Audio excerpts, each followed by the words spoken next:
Are you feeling stuck in your business? Is there never enough money in the bank? What's up, blue collar business owner? Welcome back to the Blue Collar Prosperity Podcast.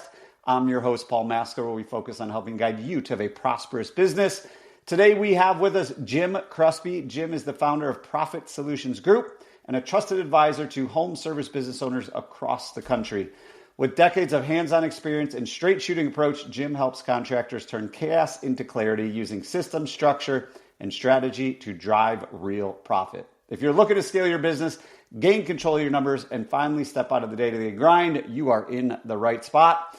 That is Jim Kruspe. Welcome, Jim. Thank you so much for being on the show today. What is happening in your world? Well, we've got cold weather, but it's supposed to be 70 degrees tomorrow. So welcome to life in the Midwest, right? There you go. That sounds like life in the Midwest. I used to live in the Midwest, and that was life in the Midwest.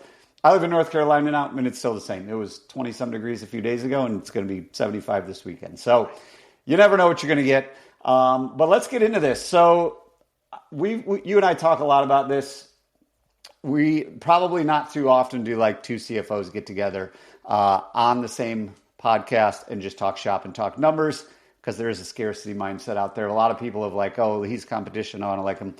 Look, no matter what business you're in, there's enough work to go around, including in your home service world. Don't worry about the competition. Worry about what you're doing to help your clients. So let's kick it off, Jim. How did your journey start? You've been in the trades a long time. You love home service. You love helping them make money. But how did your journey get, how'd this thing get started? Well, I kind of, dropped into it by accident.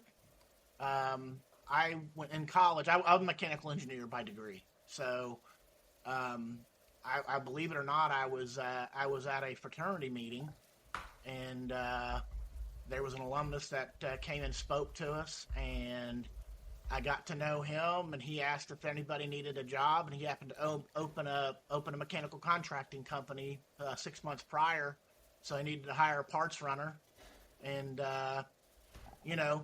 went back in those days in 1988, where minimum wage was $4.25. He offered $8. So you know what? I was like, that's me. So I can sit behind a pickup truck and, because I'm used to. I mean, I grew up in the country. So I'm originally from Lexington, Kentucky. Grew up there. Went to undergrad there. But yeah, I mean, that's what I did. Learned all the parts. Learned plumbing. On the commercial side. Right. So I came probably from a different path than what most people did in the trades. Came from the big stuff, stadiums and arenas and big stuff, schools. But just learning how to put things together, learning how to, how water flows, how air flows. Right. So got used to that and did that for the summers. And then I took a really kind of an unorthodox way from a mechanical engineer. I started working distribution. I got hired by Louisville Plumber Supply out of Louisville, Kentucky. That's where I started my journey in the supply business, and worked my way up, and then got hired by the R.E. Michael Company based out of Glen Burnie, Maryland, and opened up the branch there in Lexington. And but in between there, I was stationed up in Mishawaka, Indiana, which is close to South Bend. And you and I have talked. That's how I got my MBA at Notre Dame. So, it's a little warmer down this way than it is in South Bend, as you can appreciate, right? Being from the land of Michigan and Minnesota area. So, but yeah. And then had a classmate. Worked there until the early 2000s. Had a classmate that, needed some help, and, I took a chance, left the corporate world and partnered up with him, and we sold in 2018. So that's kind of a summary of where I came from. I came from the operations and the financial mindset, not the sales. Yeah, and that's really what you help home service business owners with now is, really using the numbers, driving the operations, having a business that can actually scale confidently, having, cash in the bank, all those kind of things. So let's get into it. Let's get into helping our listeners. So in your mind, obviously you've seen a lot, you've done a lot, you've helped a lot. Why do most home service business owners get stuck in the first place? Where do you see kind of the most, most common pitfalls, and where do they get stuck? Well, they feel like they can't get out of their truck, right? We always talk about that they feel like they need to be hands-on in everything, and that includes, answering the phones, that includes, throwing bills out, doing all that stuff. But where they get stuck is, they may be thinking they're making money because their checking account is full of money, but then they don't really realize, once they start acquiring overhead assets, things like that, especially when they have loans, they have payments they got to make that don't hit the P&L, that's where they get stuck. And there's some that make money by accident, right? Because they come from private equity and they take a price book and they start selling off the private equity price book, and they're making money. But they get stuck because they really don't know how. Keep in mind, they've been technicians. Most of them have been technicians and installers for most of their life. So they really don't know how to lead, be a leader. And then they've got to decide, I'm stuck in the day-to-day. Can I be a visionary? Right? And they think about today. They really think about today and maybe 3 days ahead. They don't think about 5 to 10 years ahead, right?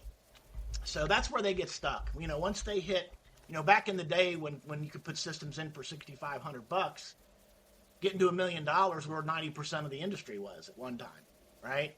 Well, now it's easy to get to $1 million based upon average sale of systems and average sale of repairs. So now you see people getting up into the $3 million, $4 million, and then they don't know where to go from there. So, yeah, I mean, you see it. I see it a lot. That's, once you get out of the truck and you start getting some revenue, you've hired a couple people in the office, that's really where we do get stuck. And I think one of the biggest things you hit on that we can kind of dive into is going from that kind of survival mode of, hey, I'm just going to be a reactionary type business for the next 3 days. And we do that in perpetuity. What are we going to, we ask a lot of business owners, what do you do all day? And they're like, I don't know. And then you talk to them at 5 o'clock and they're like, how busy were you? Oh, I was slammed. What did you do all day? I don't really know. Did you make any progress? I don't really know. So how do we start that shift of, one, having cash to scale, right? Because you said a lot of times we get stuck in that mode of we don't have the money to scale, but we know we need to scale. And then kind of that, turning into a leader, actually a business owner and a leader versus, just a technician with employees. And then going from survival to proactive. What are some of the things that you've seen work really well to start to get unstuck? Obviously, we're not going to solve the problems in the next 20 minutes, but what are some of quick wins, things that you see work when we get stuck in that $3 to $4 million range because of what we talked about to let's at least start moving the needle? Well, again, they're thinking because they're let's say they need to hire an operations type person, right? Somebody that handles the day to day. Typically, when I see somebody getting into the $2.5 and $3 million that I've been introduced to, I ask them if they're on EOS or some type of planning module, some type of business model. I'm a big believer. We did EOS before EOS was even changed the names to rocks and things like that. So we were a little, I guess, ahead of the time. We just called it different things, I guess. But now EOS is obviously much more robust now than what it was back before Gino Wickman took it to a different level, right? So we assessed our organization, again, look at what, we try to get them to look ahead, but are they really the visionary of their company? Or do they need to hire somebody? So they've got to determine, are they an implementer or are they a visionary? So that's where we start, because the only way they're going to get unstuck if they get out of their own way and realize and put your guard down, be vulnerable and say, look, I can't be the best at everything. I know I'm not the best at everything. I mean, I suck at sales when it comes right down to it. When in front of a homeowner, I get too technical, right? So you assess and we basically do an assessment of the business owner. What's your skill set? Obviously, they know how to fix stuff, right? And install stuff. But do they like the day-to-day? Do they see themselves? Do they get it? Do they want it? And do they have the capacity to do it? So it's basically an assessment of what he's going to do with his employees, assessing him or her, and see are they in the right seat? Because that's what it really comes down to: is everybody within the company, including the owner, in the right seat? Yeah, it's huge. And for anybody out there that's not familiar with EOS, check out the book Traction, like Jim mentioned, by Gino Wickman. And it's EOS stands for Entrepreneur Operating System. And it's really just a very, I would call it simple way that makes massive changes in your business if you feel like everything's kind of scattered, regardless from a financial standpoint. But what you're really able to do there is you build out your accountability chart, also known as org chart. What are the roles we need? Who do we have right now on the bus that we can fit those roles? Are they in the right seat? Do they have like Jim mentioned, they call it GWC in the US world. Get it, want it, capacity to do it. And if we don't have all these things in place, a lot of times we're hiring people based on what they told us they can do, or based on what their resume says, but they might not have the personality for it, or they might just not have the ability to do that. There might be a very great service tech who doesn't have the capacity to be a service manager, even though they really want to be a service manager. So when you can really start to, I would say, take the emotion out of it and start to implement something like EOS, it will make your life a lot less stressful. You have organized meetings. Like Jim mentioned, you have rocks, which is basically what's your goals for the quarter, what's your goals for the year, where do you want to be in 3 years. I think the last piece to hit on that I'll let you kind of take, Jim, is the difference between a visionary and an integrator, or a visionary and implementer. Why that's so important as we get to that, $3 to $4 million range. Because when we first start, we got to do everything, right? But eventually, we need to start wearing the right hats. Give our listeners just kind of an insight into what is a visionary, what is an implementer, and how do we determine where we sit? Right. So visionary is more proactive, more than reactive in the day-to-day. We're hardly in the day-to-day, right? But we look at data, we look at our past so that we can project out into the future. We reverse engineer everything. I tell everybody, where do you see yourself? Because that's a broad goal, right? So 10 years from now, they want to be, let's say, I'm throwing a number out here for our example, they want to be at 20 million, right? Well, let's reverse engineer that. You're at 4, you're at 5. What do we have to do? And we scale everything back. Well, where do we have to be in 3 to 5 years? That's what they need to be looking at. They need to be looking ahead, but also kind of paying attention from their leadership team, because they got to identify a leadership team to tell them what's going on so that they may have to pivot in the future, right? So that's basically what a visionary is. They set the plan, and then they say, hey, COO or operations director, this is our plan, and you need to implement it. Now becomes, instead of an organizational chart, now we do an accountability chart.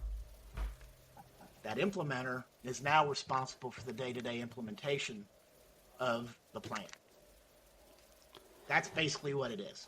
That's a really simple version of you got the general in the military, or you got the head coach on a football team. Since I love the sport of football,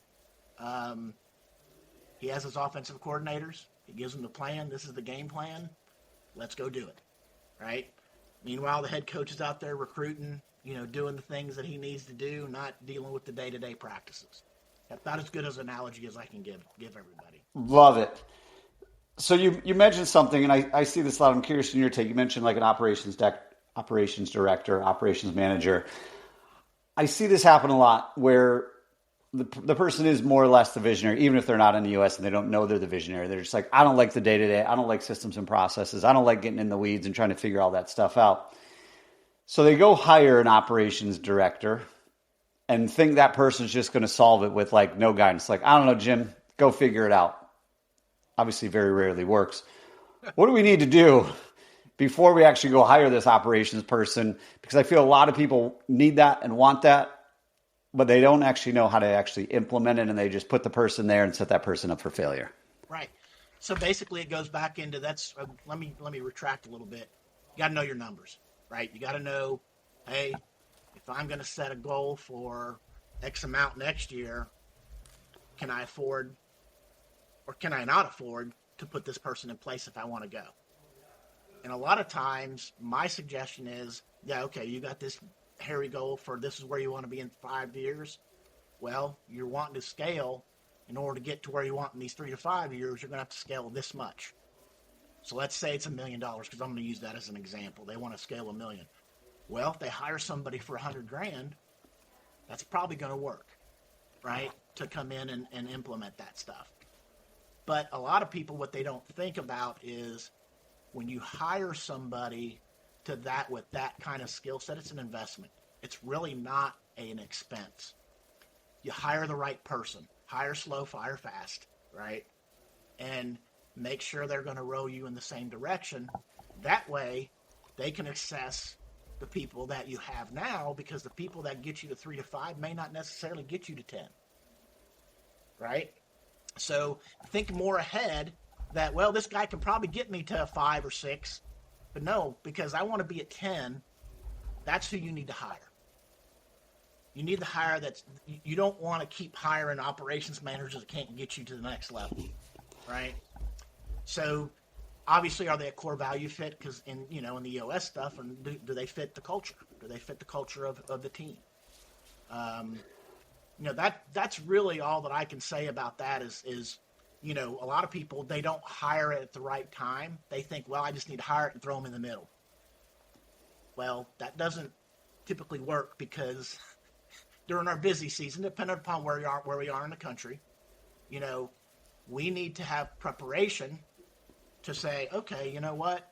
We've got to implement, we got to put this, and we have to have our processes dialed in better to hit this scale. Because once I hire an operations manager, now do I need people in the field, or do I have enough capacity already in the field to take care of what I need to take care of to get where I want to go? Because a lot of times we think, oh, I just got to hire more people right in the field. Well, when you look at your numbers and your guys are only doing 60% efficiency, you've got plenty of capacity to move, right?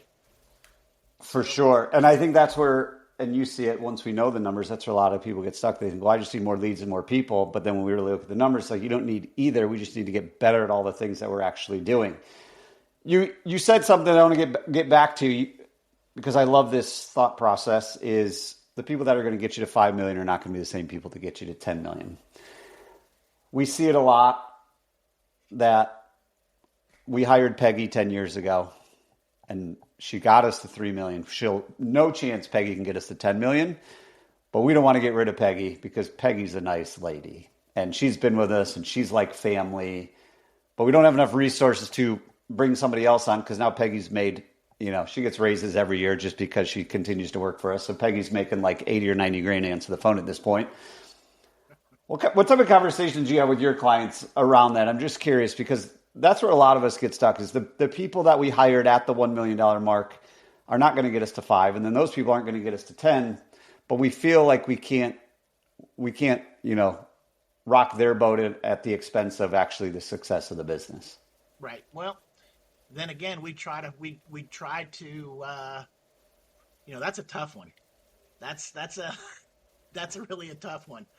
It's probably one of the hardest conversations to have with somebody, right? Because either if they've been with them that long, there's some, let's be real about it. They become part of your friendship circle sometimes, right? But then when you look at it, and realistically, that's why a lot of people don't scale past, is because they're so loyal to the people that they have that they won't go past that. They're just saying, no, that person is just untouchable. But how do I get around it and I'm not dodging the question. I'm just, you got to have that hard, honest answer. And do they have the capacity to do it? It goes back into, can I train this person, coach this person to do it? And that's the only way that I see it. And if they're not, then you have to, to me, plan an exit for them to leave. That's as harsh as that may sound. And again, I'm always open to new ideas, but at the end of the day, that's what I see. I see, people just hang on to people. And maybe, as Peggy is, typically an older person, or I know we're not supposed to talk age, but, you maybe you set somebody up and maybe it's like, oh, well, maybe Peggy can do this, versus, answering the phones, because Peggy's typically answering the phones, right? 'Cause that's what they're doing. So can we put Peggy in a different role? And that's just a hard question. That's just a hard question to answer, because it really kind of depends on, who Peggy is, what Peggy's skill set is, but at the least, you try to find a place for Peggy that doesn't create an issue for growth. Right. That makes sense. Yeah, and I think that's the key, and also just having that conversation, right? So when we actually have the conversation, if they are friends and they do believe in what's best for the business, a lot of times like, yeah, I totally agree, Jim. Like, this company is not what it was when we started, but I still want to help you as much as I can. What can I do? Right? And I think so many times we're afraid of like the worst case scenario, and the worst case scenario never actually happens. And if it does, it's actually not that bad. Right? So just to me, that's always a very tough conversation. But like you said, we're only going to scale to the level of our people. And if our level of people are holding you back, that's all we're going to get. So you mentioned numbers, as we're scaling, and there's numbers that we want to keep an eye on. What are the biggest KPIs, numbers that you guys look at when you're working with your clients that, hey, we really need to get these dialed in, and this is our metrics, if it's our level 10 EOS meeting or whatever it might be. What are some of the biggest numbers that you guys focus on, with your clients in the home service world? We reverse engineer. I look at your net profit. So I reverse engineer everything. And I look at and say, okay, well, what I would love for you to have, because I don't want you to be average, because we know what the average is in our industry, right? 5 or 6%. Right? Yeah. If that. Right? If that. So I say, look, you've got best practices and best and the most successful companies. And what I mean by success is companies that run without the owner in it, right? That was always taught to me is successful company is one that operates without the owner in it. So let's say that there's that 15 to 20%, 25%.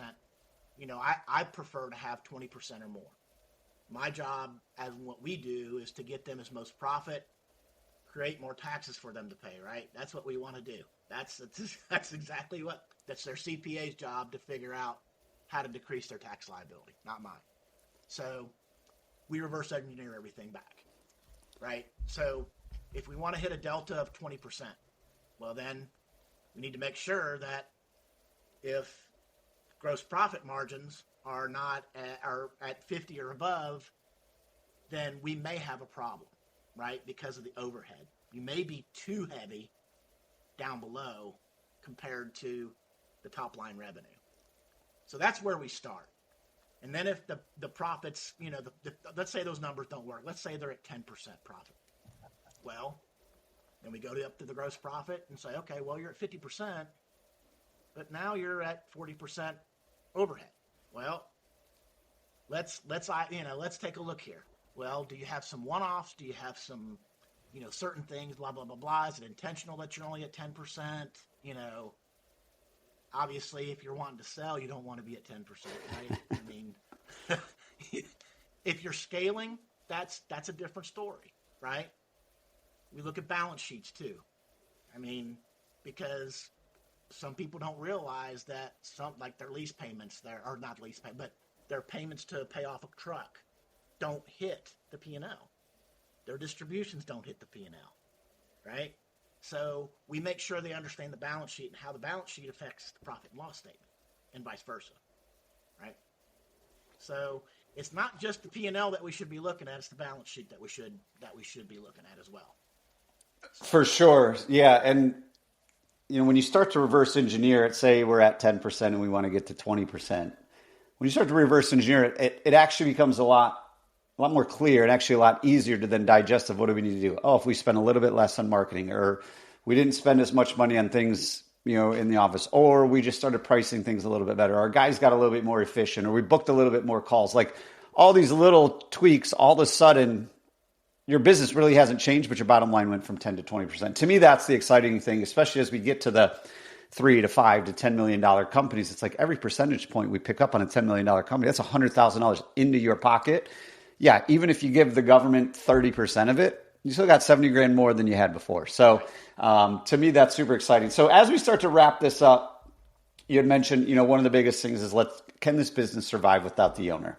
And that's, to me, kind of the crux of, almost everybody, when they start their business, that's their vision. I want this thing to run without me. It's going to pay me this. I'm going to be able to travel. I'm going to be able to spend time with my kids or my grandkids. And very rarely does that actually happen, as you and I know. So what are some of the main, keeping it kind of higher level, what are like the 4 or 5 systems that you believe every home service business needs in order to at least start working through that process to eventually get to a business that runs on its own, outside of all the EOS stuff and everything we've already talked about?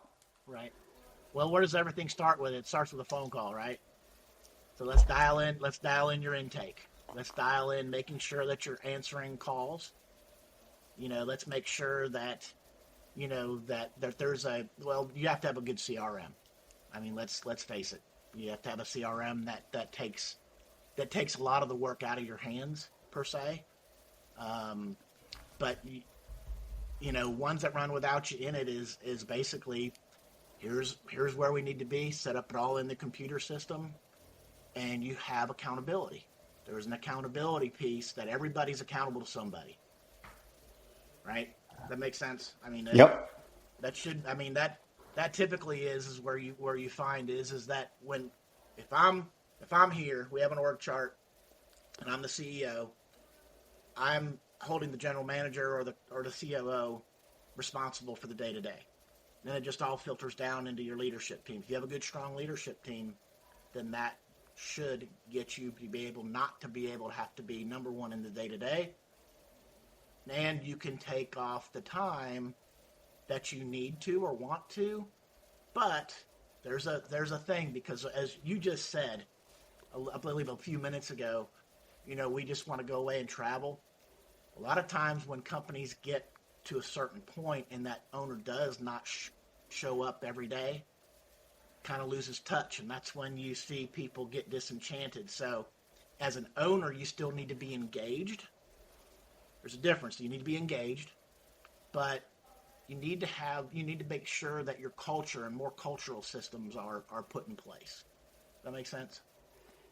Yeah, and it is true. I mean, it's so true, because we see it all the time now when someone's acquiring a business and they did all the spreadsheets and, they're doing entrepreneurship through acquisition or whatever. And the guru told them it's going to be easy, put a GM in place and just count your money and never have to show up.